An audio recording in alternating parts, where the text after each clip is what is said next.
All right.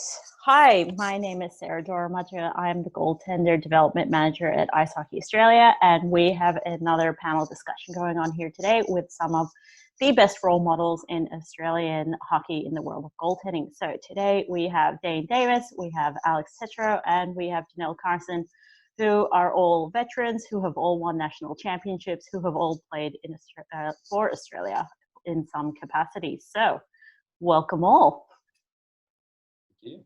Good day. Yeah, and thanks for being here. So the first question I want to start with, and we'll start with Dane. Why did you become a goalie? Yeah, great question. Well, I think it's two things. Number one, I probably didn't have a choice. I have an older brother who's 18 years older than I am. So, and the goaltending equipment didn't fit him, but it fit me. So I was thrown in the net as a young kid, and I just enjoyed it so much. Loved the equipment, and it just come naturally, unfortunately. And actually, my mom tells a funny story that when I was 5 and first joined, I was skating since I was about 2 or 3, but when I was 5 and joined organized hockey for the first time, I refused to play unless they let me be goaltender. And of course, then they said, no, you have to learn all the positions. I said, nah, I'm not interested. But luckily, I'm from a town of 1,000 people, so they didn't have a lot of options. So I got my way and stuck with it. But yeah, for me, it was initially, out of necessity with my brother, but then it grew into the love of mostly the equipment, the style, the play, watching, I'm much older than the other two guests, but for me, watching Felix Pavin and Patrick Roy and Martin Brodeur, these guys were, to me, the glory years of hockey and the big saves, and I just fell in love with it. So. Those were the days, right? I think for a lot of goalies, it is a target practice for the older sibling, right? Alex, what was your reason for becoming goalie? According to Elite Prospects, you started out as a forward. Yeah, I actually I started off playing as a forward, and I didn't actually start playing hockey until I came to Australia. So I was born in Montreal, and I had to choose between soccer and hockey, and I gave hockey a go and played for 2 years, and it was all right, but wasn't very good and wasn't having that much fun. And I jumped in the net, and the rest is history. It was really good fun, and I enjoyed it a lot. I think you made a good choice. Was there a specific reason why goaltending? Why you made the switch? I played a lot of played as a goaltender in soccer as well, and okay. I remember as a kid I would always in street hockey jump in the net, and I same as Dane. I think for most goalies is you fall in love with the gear and that obsession with being the only guy on the ice with that gear, and that's such an important position. And it's a really it's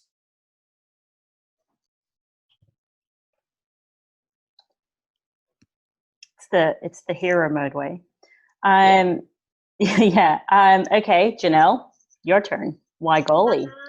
I think a little bit similar to Dane. I had an older brother and an older sister. They both started out as floor players at inline hockey. And I was the little sibling who got dragged around, slept in the hockey bag for my nap.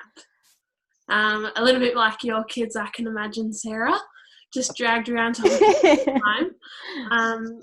And Fraser decided to become a goalie, and I, of course, just wanted to follow him around and do everything that he did. So it was kind of set in my DNA right from the word go. So I wanted to be everything that he was, did everything that he did, and got all of the hand-me-down gear. Fit me perfectly, so it just worked, and we never looked back. Well, surely that made it a little bit cheaper for the family when it was just hand-me-down gear, right? Didn't have to buy all the extra. It definitely did, but when we started to grow a little bit bigger, it changed a little bit, and the costs started.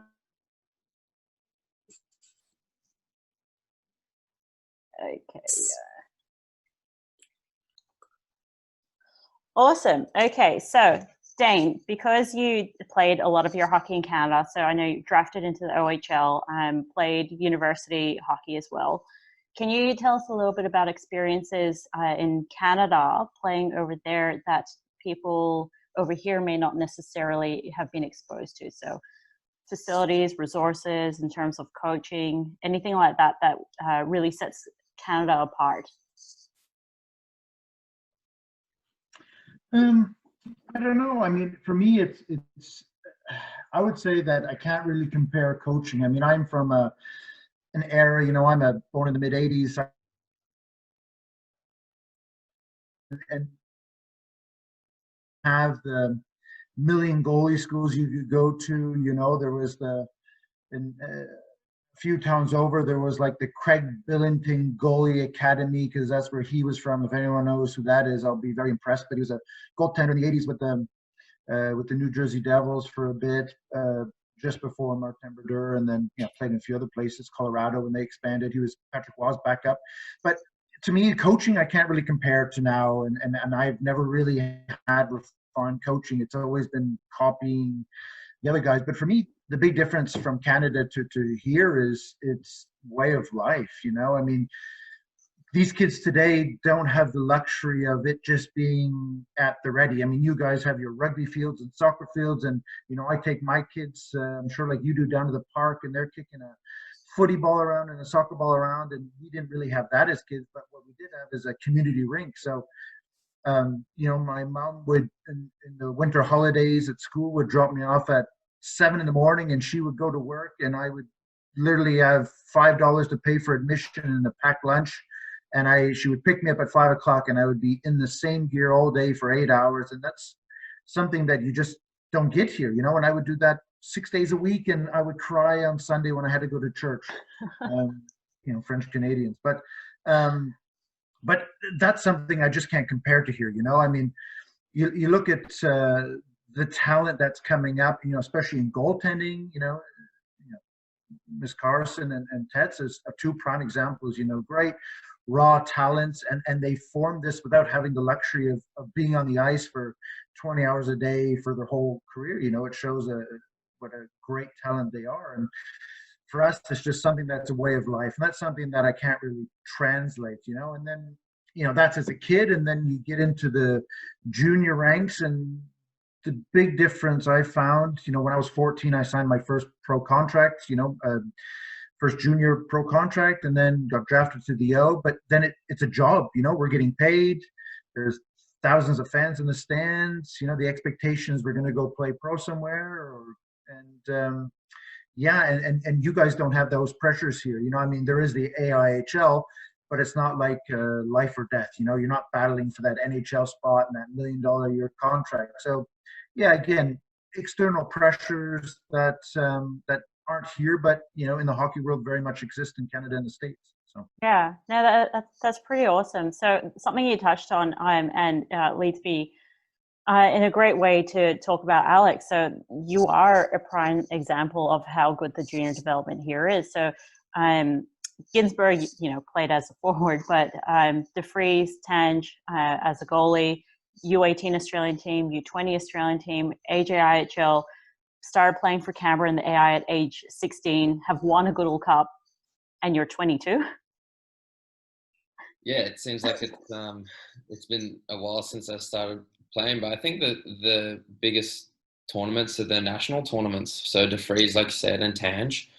And that gives you the chance to really kind of get your name out there and show everyone that you can play. And I think the states that have those lower level teams, because they don't have as many players, I think that's a great, even better opportunity to be playing for those states. I mean, you're getting 50, 60 shots a game. And I mean, if you're working hard and you're battling, you can really show people that, show them your worth. And but yeah, those national tournaments are the best, and I think we're seeing heaps of young goalies at the moment come through those tournaments and really shine. I mean, look at Adelaide right now. You got guys like Seb Woodlands, Glenn Forbes White, Frederich as well, and they're killing it over there, and they're going to have 3 really good goalies for a long, long time.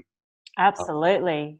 So So just touching on some of the things that you've done. So I know with Canberra being a smaller hockey population, you haven't always been able to field a team in national tournaments or national league like with AJIHL. So to me, you've not only taken every opportunity that's come your way, but you've created them. So when your own state couldn't field a team, you found a way to still play in a national tournament. So what is it that drives you to keep pursuing all these goals and go and play higher and go and challenge yourself? What is it that drives you to do that? I think early on when I was trying out for these teams, say I think I tried out 2 or 3 years in a row for the Sydney AJIHL teams, because ACT just didn't have one. And even though I wasn't making those teams, I think getting your name out there and showing other people like, oh, okay, this guy's from a state that doesn't even have a team, and he's coming in and challenging our own goalies from our own state. And yeah, really showing other people that you don't have to come from one of the massive states, have the best rinks, and all the coaching. But you do have to work hard, and just I think if you can turn up to every training and on the ice and off the ice and really battle it out, I think that's one of the most important things that I learned from great import goalies and great local goalies in the league, is to just really battle every game, every practice. And if you show up and try to be the best on the ice, then I think that'll really take you far. Yeah, absolutely. So just even elaborating on that. So I know right now you don't have an ice rink and you're not getting it back till October. Yeah. So given that, what are the kind of things you're doing right now off the ice to just try and stay on top of your game, to make do with what you've got? You've only got the one rink in Canberra and you don't even have access to it right now. Yeah, it's not easy. I don't think anybody really planned for this at the moment. And I don't think many of us have been away from hockey for this amount of time. And it's tough to find that motivation to keep going. But I think it's a great time to kind of step away from hockey and to dive into other things and dive into other sports, and just keep your mind busy, so that when hockey does come back, you're itching to play and you're ready to play 120%. I've been playing a bunch of squash by myself and doing a bunch of other stuff, but I think time away from hockey is good, and it's a good forced break. So once we get back, I mean, I think everybody will be even more in love with the sport, Absolutely. And I think if jumping to Janelle, you don't really get much of an off season anyway, right? We've got winter competitions that we usually play in, and then that ends, and then women's national league starts. You might have like a 2-week off season if you're lucky, and then that season finishes, and then you're straight back into winter. So how's the off season been for you? I'm struggling. I miss human connection, especially with my Melbourne Ice team. We spend so much time together during our season, whether it be on ice, off ice sessions, or just a night together, just hanging out, doing ridiculous things or having ridiculous conversations with each other. I'm really missing just being able to get on the ice and have a skate around. So yeah, it's been a massive challenge. Is there have you taken up any other sports, or are you doing anything else while you don't have hockey? Well, I've been doing a crazy sport called calisthenics.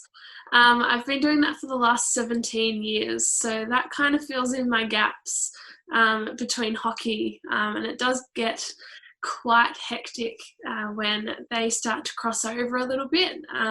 Towards the start of the Melbourne Ice season, or the A-Dub season, calisthenics is still going, so that's kind of an all year round sport, so it does get quite tricky with the crossover of things, but unfortunately at the moment that's on hold as well, so hopefully we'll be getting back to classes within the next 2 weeks, but yeah, I do 3 classes there every week, so at the moment I've got donuts, absolutely nothing. So I'm slowly going crazy.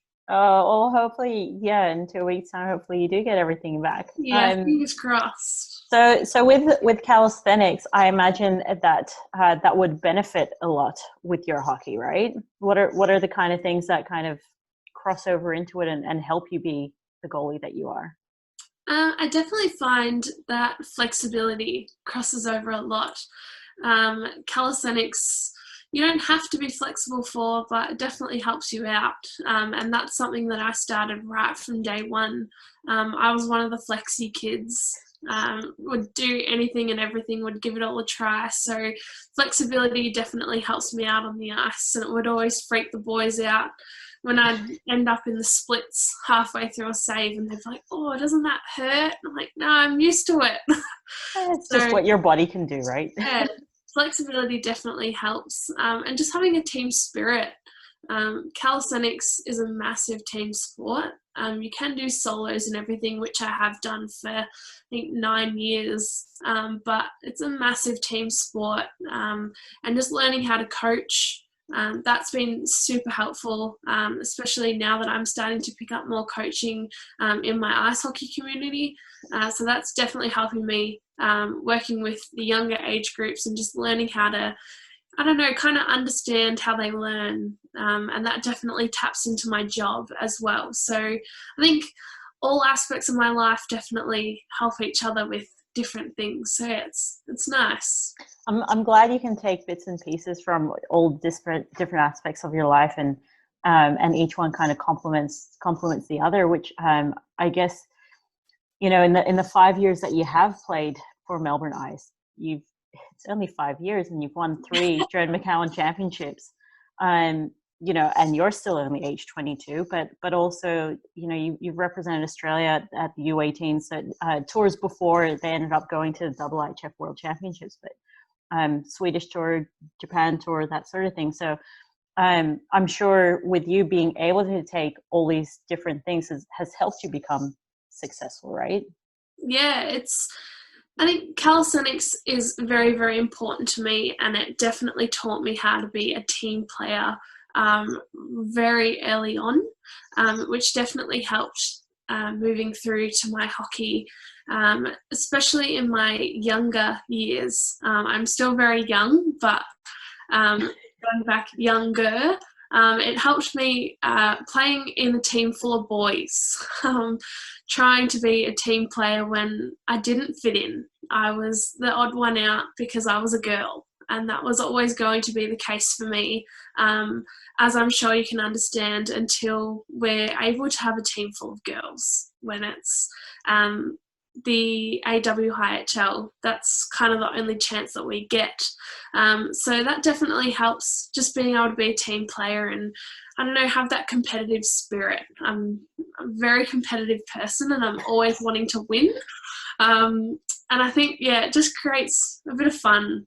So it's, yeah, I love it. I love all of my sports, especially hockey, but no, they all help each other, and yeah, it's good fun. And I think that is the key point, and that's something that I try to, I guess, focus on, is that it has to be fun. Yeah. So we all do this because it's fun, you know. I guess here in Australia, we don't get paid for it. We don't get any sort of, I guess, material awards in a sense, aside from when you're successful enough that you win. Yeah. But the things that we do it for the love of the game, right? Yeah, absolutely.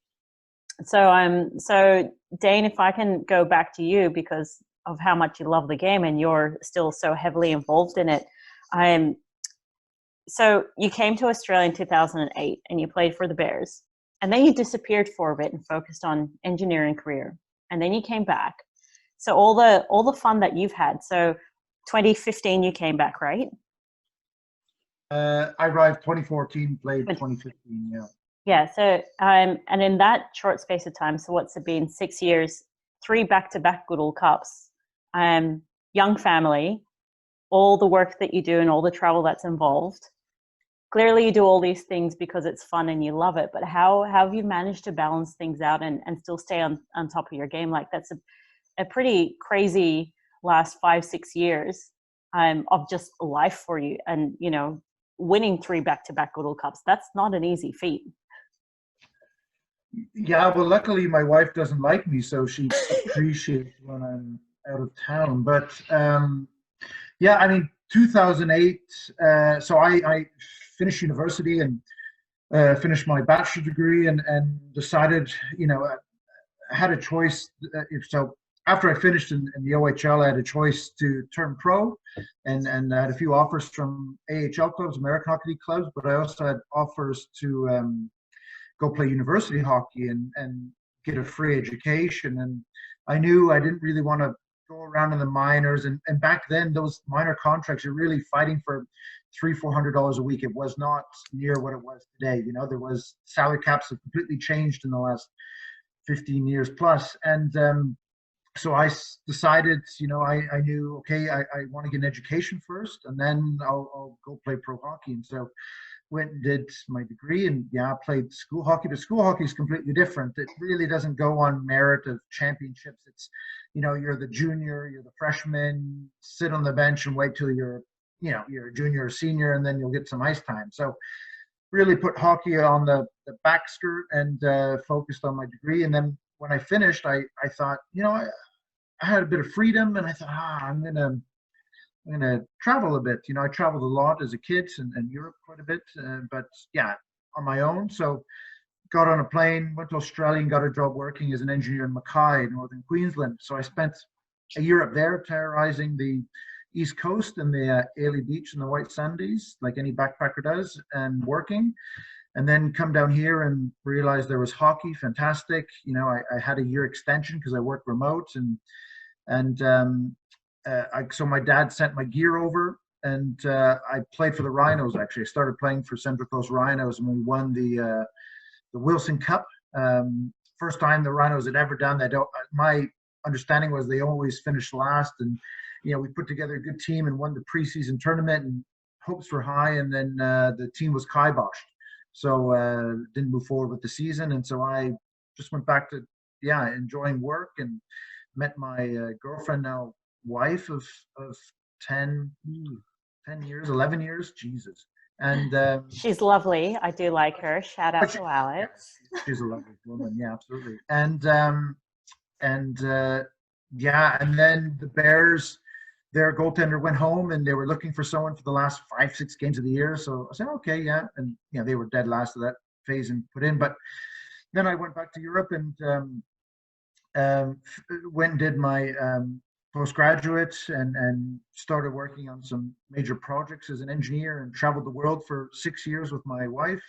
We did I did projects in Central South America, Europe, parts of Africa. We did projects, and it was fantastic, you know, really getting into my career. And then we decided to come home, and it was time to have kids. So of course got in, and now that I'm settled in the country and know that I'm going to be in the country for a long time, thought, let's get back into hockey. You know, it was one of those things that for me, we talk about love of the game.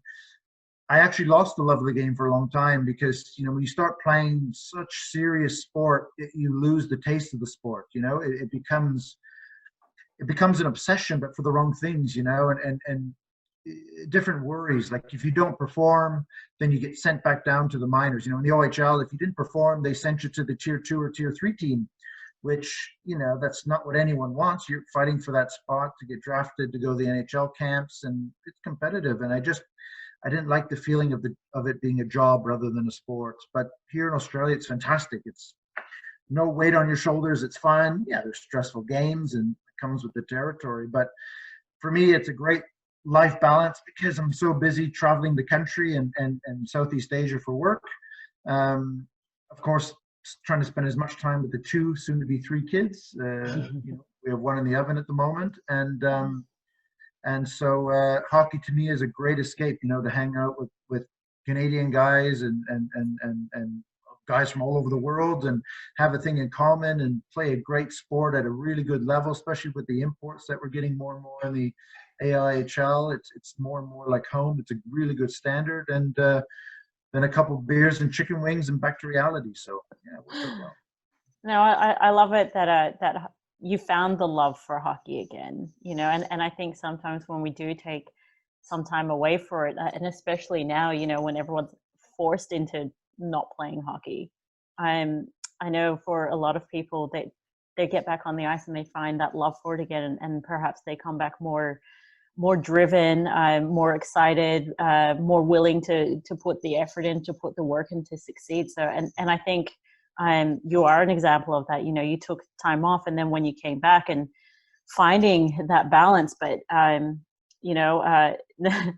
not to call you old, because I am older than you, but having that break and coming back in, in your late 20s, early 30s to win the back-to-back Goodall Cups. Like, I think that kind of demonstrates that you do need to find that balance, and sometimes you do need to take a little bit of time off, maybe not 5 years or so, but taking a little bit of time off to reignite that flame, so to speak. So I'm glad you found the love of the game again. I'm glad that you found an Australian wife and that you came here. You love Australia so much that you became an Australian citizen and then ended up playing for Australia. A couple of times. What competitions did you play for Australia? Oh yeah, just this past after this last season, they asked if I'd be interested to go to that Trans-Tasman New Zealand Cup. Yeah, which was great. I mean, New Zealand's a beautiful spot, and it was a good weekend. I wouldn't call it over the top competition. I think there was more antics than anything else, but I mean, it's great. It was really good. And then, yeah, I mean, I became an Australian citizen this year, which is great. I mean, it's not my country of birth, but it is my wife and kids' country of birth. So you're an Australian now. You are one of us. I'm blue, yeah, absolutely. BBs all around, and yeah, it's great. I mean, and hopefully, I wanted to go to Croatia this year, and I turned it down, and then unfortunately, what happened here. Obviously, it's not transpiring anyways. So hopefully next season it can happen, and I can make it work with my work schedule, and it'd be a dream. It's not the red and white, but it's the next best thing for sure. To put on that jersey, international play would be any kid's dream come true. Absolutely. Absolutely. I genuinely hope that does work out for you next year. It would be great to see you play for Australia at World Championships. So Alex, with you, you've played U18s and U20s for Australia. We went through your resume.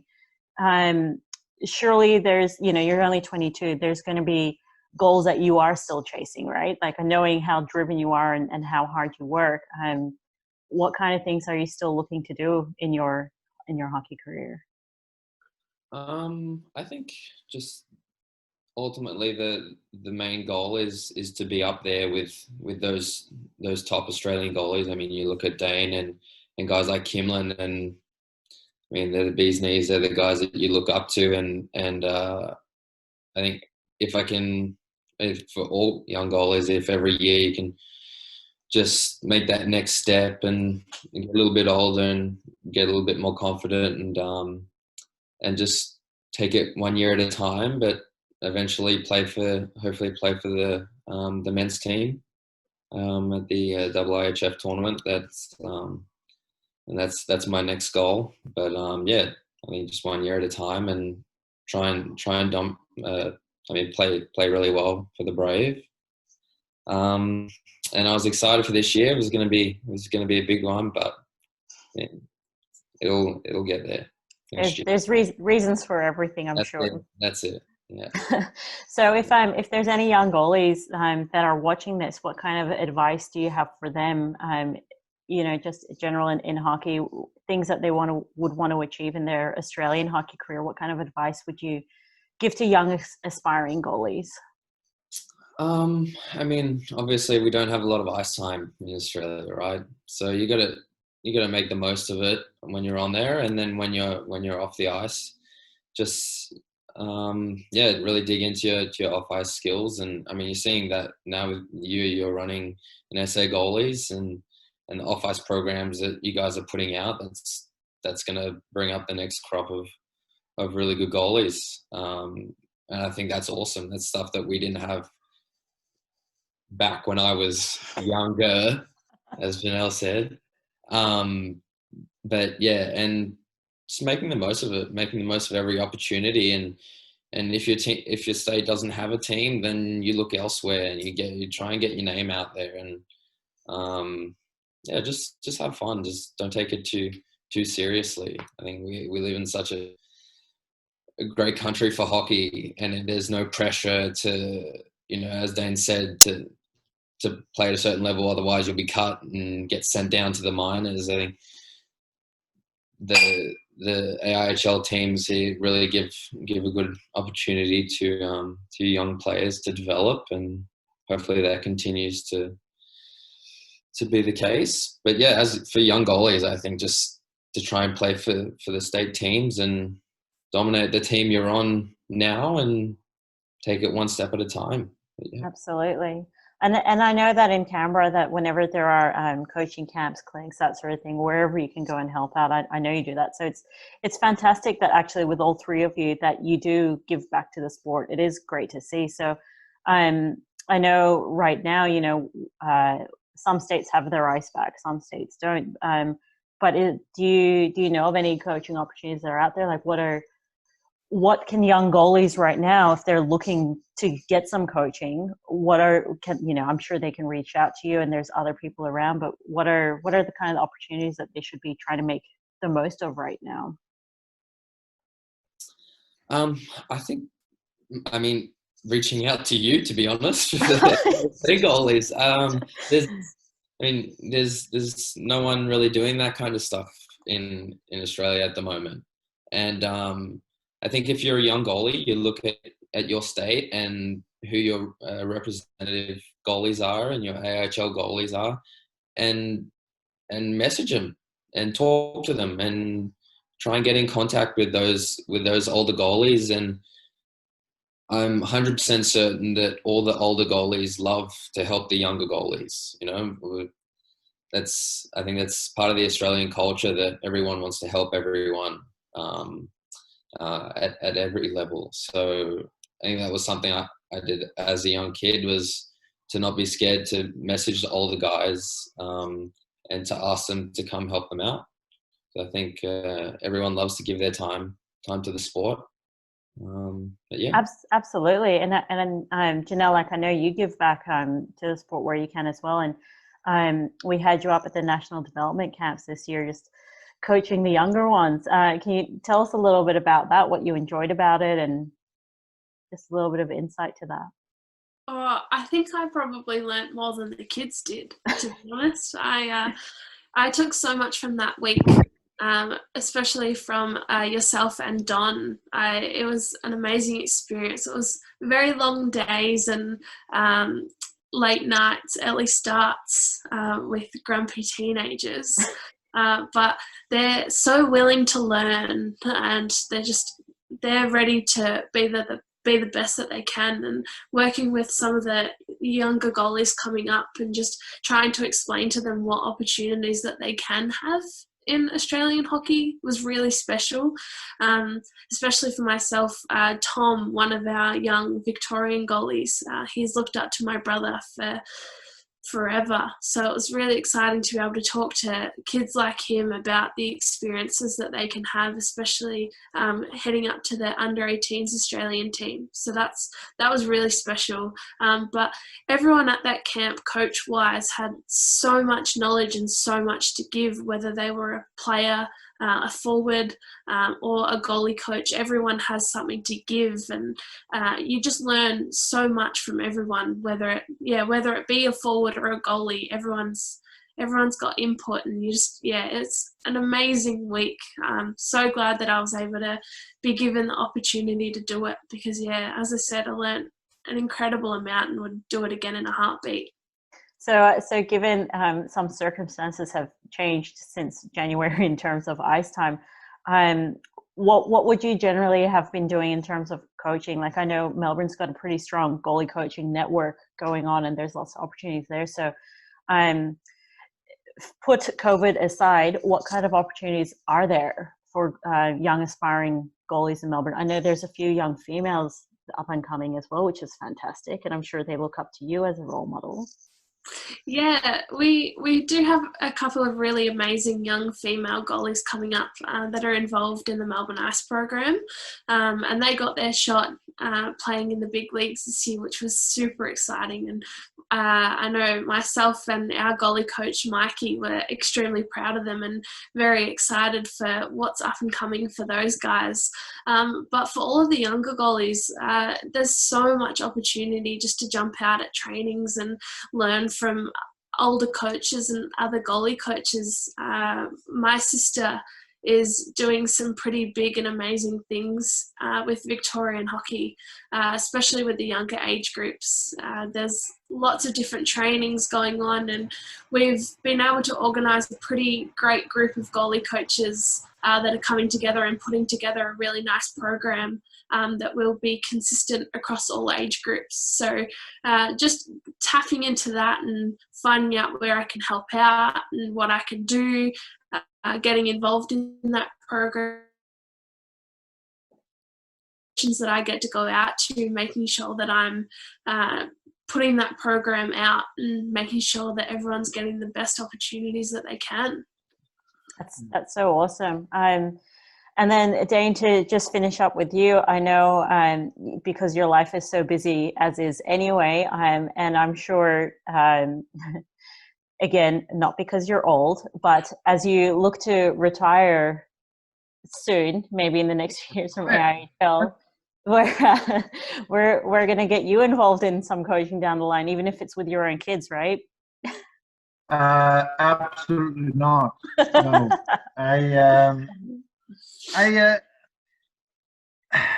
certainly, I mean, I think it's great that kids are involved in sport. I mean, obviously it goes without saying how fantastic it is. I personally, I truly don't feel that I have a lot to add in terms of technical ability. You know, I mean, I look at the young kids out there. You know, Tats is a prime example. You know, he's the future of the league. You know, there's no doubt that he's going to don the jersey if he keeps progressing the way he is of the men's national team, and he'll probably hold that position for a decade. I mean, I have no doubt in my mind, and I find that, you know, players, you know, and Miss Carson is the same way. Players of that age are much more technically enabled than I am. I think the only point of difference is, I think, is just for me, it's a completely different mindset. You know, I mean, I play an old style, but I'm super competitive and will do whatever it takes to stop the puck. You know, just don't copy me or break a hip. But it's to me, I think there's a big thing lacking in training, because everyone's focusing on the core skills, right? And you talk about, you know, the everyday rotation. You talk about the stance and the shuffles and the reverse QRS, whatever it is, and all this stuff, which is fantastic. I mean, these are the basics of the game, things that are well past me, because, you know, I'm too old for those stuff to learn it. But I think the thing that's not being focused on is the things that we're talking about externally, right? It's like, you know, what do you do else? You know, squash, you do calisthenics, you do all these other sports. Well, that is goaltending. You know, watching an object come at you and reacting to it. You know, it's playing a game of basketball, right? You're watching the play develop, and these are the things that aren't talked about a lot. Is and what gets goaltenders to the next level, who has the and react the best, because it doesn't matter if you're the best at stopping the puck. If you can't read where that puck's gonna go, they're gonna beat you. And you know, at our level in the AIHL, you know, when we got NHL draft picks coming, you know, if you don't read it and you have a, you know, 0.5 or 0.05 save percentage less, that can equal make or break a championship. You know, it's a matter of mass and facts. And I think goaltenders in this country, I think the one of the issues as children is not their talent level. I think they're great talent. I mean, teachers like you, Sarah, and you know, obviously all the other people around the country doing wonderful things, and the guys that go to camp overseas, or the people from overseas that come here, technically they're fantastic. I also think they're very impatient. You know, goaltending is a lifelong obsession. And you look at any goaltender in the NHL, a true starting goaltender, they're in their early to mid 30s, you know, and goaltenders play till they're 40 at a very elite level. and it takes time to mature because it's such a mental strain, and it takes someone, it takes a big person to get beaten, have people celebrating around you and booing you, and you take that puck out of the net and be ready for the next play and it not affect you. It's a maturity that will take time, and realize that life's not perfect, we're not perfect, but we just have to stop one less than the other person. and Absolutely. and for me, I think goaltenders in this country, especially kids, I think, especially the upper echelon guys and girls in this country, they just can't get frustrated. It will happen. You will get to where you want to go. You just have to stay the distance and keep, building those little blocks. And they don't feel like you're getting higher, but every centimeter gets you closer to the sun, You say that you're not up to date with the technical knowledge, but everything you just said then is why I want to make more use of you, and why you should definitely be mentoring the younger goalies in the country. That's what Australia is lacking. Exactly. That's So a missing piece of the puzzle that get caught here in Australia.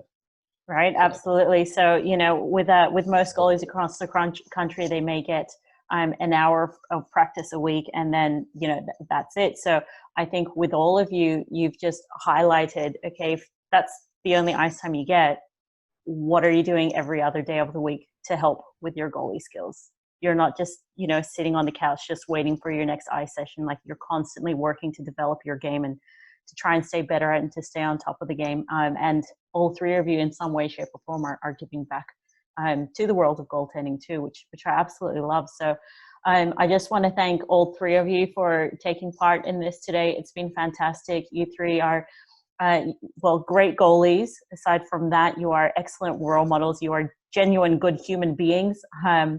I just want to thank you all for being here, and wishing you all the best for when you do get back on the ice, and life in general. So thank you.